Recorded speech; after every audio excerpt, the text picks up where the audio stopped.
Безбедносните служби вршеле прислушување во минатото, а го вршат и сега. Разликата е во начинот, но и намерата на следењето на комуникациите. За време на еднопартискиот систем во тогашна Југославија се прислушувале фиксните телефони на одредени истакнати личности, а наредбите ги давал министерот за внатрешни работи. Слично било и по осамостојувањето на Македонија поточно во 90-тите години, кога наредба за следење на одреден телефонски број можел да даде председателот на државата или министерот за внатрешни работи. Со направените законски измени во денешно време прислушување на комуникациите може да се врши само со судски налог. Аналитичарот Александар Диневски, кој е поранешен вработен во безбедносните служби, вели дека разликата од скандалите со прислушувањето во минатото и сега е тоа што од овие снимки кои што сега ги слушаме произлегуваат индиции за други кривични дела.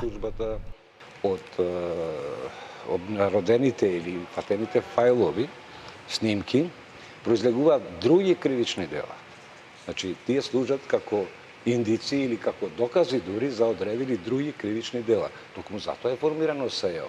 СЕО има само еден предмет за неовластено прислушување. А од тоа после произлегува една цела лепеза на кривични дела и кој знае до каде се ќе стигне, затоа што секоја снимка укажува на одреден криминал.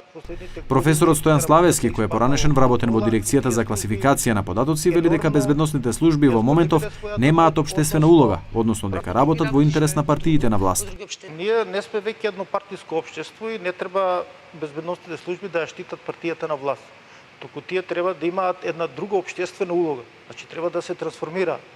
Во таа смисла се донесени одредени законски решенија со кои што треба да се зголеми контролата врз овие служби, за да не можат да ги злоупотребуваат ресурсите кои што им се дадени и капацитетите кои што ги има. И ние треба, ако сакаме да градиме едно демократско општество, да ги почитуваме тие стандарди. Секако дека тоа не може да се случи преку ноќ. Меѓутоа, сега е добар момент. Голема афера и има индиции за големи криминали кои што се правени, да се расчисти со тие криминали и да се конечно службите постават и да работат во една законска рамка. Соговорниците во Клик Плюс беа согласни дека службите за безбедност треба да се трансформираат и дека мора да се применат законските измени посочени во извештаите на Европската комисија, секако доколку сакаме да ги почитуваме европските регулативи. Прво, сите добиени информации немале